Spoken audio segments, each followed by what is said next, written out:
Hello दोस्तों, कैसे हैं आप सभी।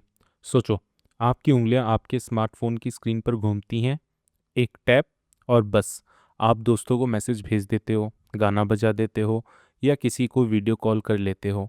लेकिन क्या आपने कभी सोचा है कि उस एक टैप के पीछे कितना बड़ा जाल छुपा है? लाखों करोड़ों लाइंस का कोड, हार्डवेयर, नेटवर्क और भी बहुत कुछ।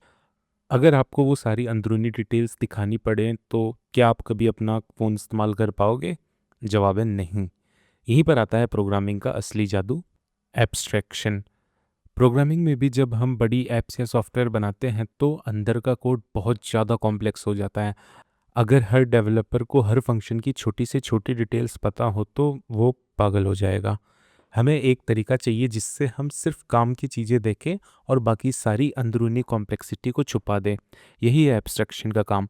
एब्स्ट्रैक्शन का मतलब ही है कि सिर्फ वो जानकारी दिखानी जिसकी आपको ज़रूरत है और सारी फालतू डिटेल्स को पर्दे के पीछे छुपा देना। ये यूज़र या किसी दूसरे प्रोग्रामर को सिर्फ एक साफ सुथरा इंटरफेस देता है जिससे वो इंटरेक्ट करता है। एब्स्ट्रैक्शन को प्रोग्रामिंग में अचीव करने के कई तरीके होते हैं, लेकिन दो सबसे पॉपुलर होते हैं: एब्स्ट्रैक्ट क्लासेस एंड इंटरफेस। तो सोचो कि जैसे एक व्हीकल नाम की कंपनी है और ये एब्स्ट्रैक्ट क्लासेस बनाती हैं। ये क्लास कहती है हमारे पास एक स्टार्ट इंजन मेथड होगा, पर ये नहीं बताती कि इंजन कैसे स्टार्ट होगा, क्योंकि हर गाड़ी में इंजन अलग तरीके से स्टार्ट होता है। कार में चाबी से, इलेक्ट्रिक स्कूटर में बटन से और बाइक में किक मारने से। तो एब्स्ट्रैक्ट क्लास सिर्फ एक कॉन्ट्रैक्ट है कि ये मेथड्स होंगे, लेकिन उनकी बॉडी इनकम्प्लीट होती है। आप इसका डायरेक्ट ऑब्जेक्ट नहीं बना सकते। आपको इसकी चाइल्ड क्लास जैसे कार या मोटरसाइकिल बनानी पड़ेगी और उस चाइल्ड क्लास में आपको स्टार्ट इंजन को पूरा करना पड़ेगा। कि मतलब जैसे आप चाहते हो कि आपकी कार किक मारने से स्टार्ट हो, है ना? तो आपको स्टार्ट इंजन मेथड के अंदर किक नाम की फंक्शनैलिटी बनानी पड़ेगी जिससे कि अंदर आप ये बताओगे कि आपकी कार ऐसे स्टार्ट होगी। तो जैसे अभी हम ये कोड लेते हैं, ठीक है? हमारे पास एक व्हीकल नाम की क्लास है, ठीक है? और इसके अंदर हमने एक एब्स्ट्रैक्ट मेथड बना रखा है जिसका नाम है स्टार्ट इंजन, ठीक है? तो यहाँ पे अगर आप देखो तो यहाँ पे हमने बस एक मेथड का नाम लिखा है और एब्स्ट्रैक्ट कीवर्ड लगा रखा है जिससे कि जावा को पता हो कि ये एक एब्स्ट्रैक्ट फंक्शन है। बट अगर आप देखोगे तो इसके अंदर ना ही कोई कर्ली ब्रेसेस हैं और ना ही इस फंक्शन की बॉडी है। ये बस एक एब्स्ट्रैक्ट मेथड है, ठीक है? अब हम एक दूसरी क्लास बना लेते हैं जैसे कि कार, ठीक है? अब इस कार के अंदर ये हमारी क्लास यूज़ करेगी इस व्हीकल क्लास को, ठीक है? तो हमने यहाँ पे इसे एक्सटेंड कर दिया व्हीकल, और अब इस क्लास को, इस व्हीकल क्लास का ये स्टार्ट इंजन मेथड रखना होगा, मतलब इम्प्लीमेंट करना होगा, अदरवाइज़ ये एक एरर देगी, ठीक है? तो सबसे पहले हमें मतलब कि ये स्टार्ट इंजन मेथड को इम्प्लीमेंट करना होगा, ठीक है ना?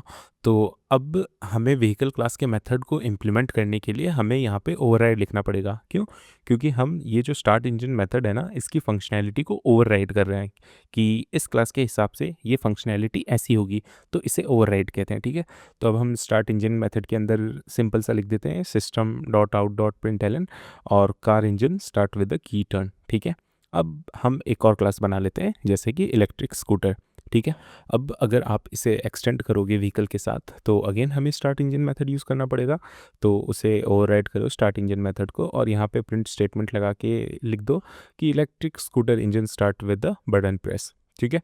अब हम आते हैं अपनी मेन क्लास के अंदर, ठीक है? तो यहाँ पे हम बना लेते हैं सबसे पहले कार का ऑब्जेक्ट और अब बना लेते हैं इलेक्ट्रिक स्कूटर का ऑब्जेक्ट।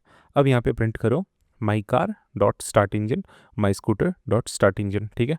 अब इस कोड को अगर आप रन करोगे तो आप देखोगे कि car engine start with the key turn and electric scooter engine start with the button press. ये प्रिंट स्टेटमेंट हमें मिल गया है। तो कॉन्ग्रेचुलेशंस, आपने बेसिकली एक सीधा साधा एब्स्ट्रैक्शन अचीव कर लिया है। और अब एब्स्ट्रैक्शन अचीव करने का दूसरा तरीका है इंटरफेस, ठीक है? तो कुछ लैंग्वेज में इंटरफेस का भी कॉन्सेप्ट होता है जो एब्स्ट्रैक्ट क्लास की तरह ही सिर्फ मेथड के कॉन्ट्रैक्ट को डिफाइन करता है, पर उसके रूल और भी ज़्यादा स्ट्रिक्ट्स होते हैं। तो याद रखो, एब्स्ट्रैक्शन सिर्फ क्या करता है, ये बताता है कि कैसे करना है, ये डिटेल्स को छुपा देता है, ठीक है?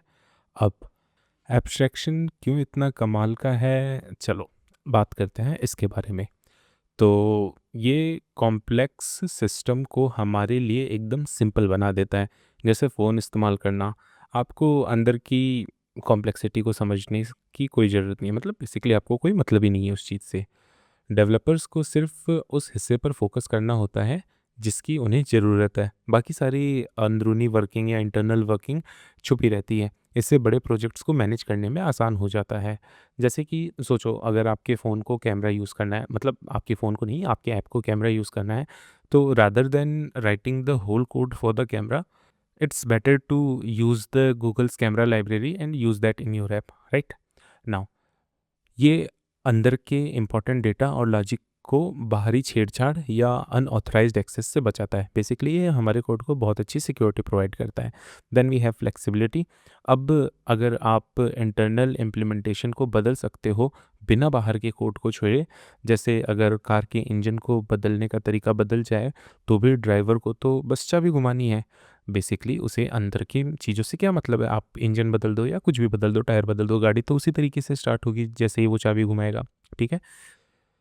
अब हमें कोड को छोटा या इंडिपेंडेंट ब्लॉक्स में तोड़ने में मदद करता है, जिससे कि टीम में काम करना आसान होता है। जैसे कि अगर लेट्स से आप फेसबुक जैसी कोई ऐप बना रहे हो, ठीक है, तो जिसके अंदर ऑथेंटिकेशन एक चीज़ होगी, चैट मॉड्यूल एक अलग चीज़ होगी, होम पेज का मॉड्यूल अलग होगा, ठीक है। तो आप टीम के किसी भी बंदे को ऑथेंटिकेशन की फंक्शनैलिटी इम्प्लीमेंट करने के लिए कह सकते हो, ठीक है।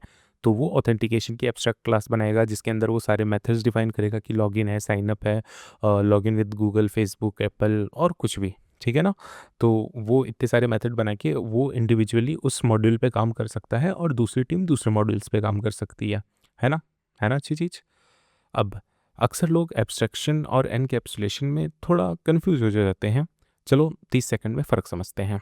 एनकैप्सुलेशन मतलब कि ये डेटा और मेथड्स को एक साथ एक यूनिट में बांधता है और अंदरूनी डेटा को छुपाता है ताकि कोई सीधा छेड़छाड़ ना कर पाए। जैसे कि आपके फ़ोन के अंदर की सारी वायरिंग एक कवर के अंदर एनकैप्सुलेटेड होती है, ठीक है। और एब्स्ट्रैक्शन मतलब कि ये सिर्फ ज़रूरी फंक्शनैलिटी दिखाता है और बिना काम की डिटेल्स को छुपा देता है। जैसे कि फ़ोन की स्क्रीन पर दिख रहा कॉल बटन एक एब्स्ट्रैक्शन है। ये सिर्फ आपको कॉल करने का ऑप्शन देता है। आपको ये नहीं बताता कि कॉल लगाने के लिए अंदर कौन-सा कोड रन हो रहा है या फिर बाकी चीज़ें, ठीक है? तो दोस्तों, आज हमने जाना कि एब्स्ट्रैक्शन क्या है। ये हमें सिर्फ ज़रूरी जानकारी दिखाता है, कॉम्प्लेक्स डिटेल्स छुपा देता है। इसे एब्स्ट्रैक्ट क्लासेस और इंटरफेस से अचीव करा जा सकता है और ये कोड को सिंपल, सिक्योर और फ्लेक्सिबल बनाता है। और ये भी ऑब्जेक्ट ओरिएंटेड प्रोग्रामिंग का एक सुपर कॉन्सेप्ट है। तो आई होप कि अब आपको एब्स्ट्रैक्शन का कॉन्सेप्ट अच्छे से समझ आ गया होगा। अगर आपको ये वीडियो पसंद आए और कुछ नया सीखने को मिला तो एक बड़ा सा लाइक बटन दबा दो और आपका सवाल और सजेशंस कमेंट में ज़रूर बताओ। मैं पर्सनली आपके कमेंट्स पढ़ता हूँ। अभी तक तो आते नहीं है, बट अगर आएँगे तो मैं ज़रूर पढ़ूँगा। और ऐसे ही आसान और मज़ेदार प्रोग्रामिंग ट्यूटोरियल्स के लिए डेव पाठशाला को अभी सब्सक्राइब करें और बेल आइकन दबाना मत भूलना ताकि कोई और वीडियो मिस ना हो। मिलते हैं अगले वीडियो में, तब तक के लिए कीप लर्निंग और कीप कोडिंग। Bye bye.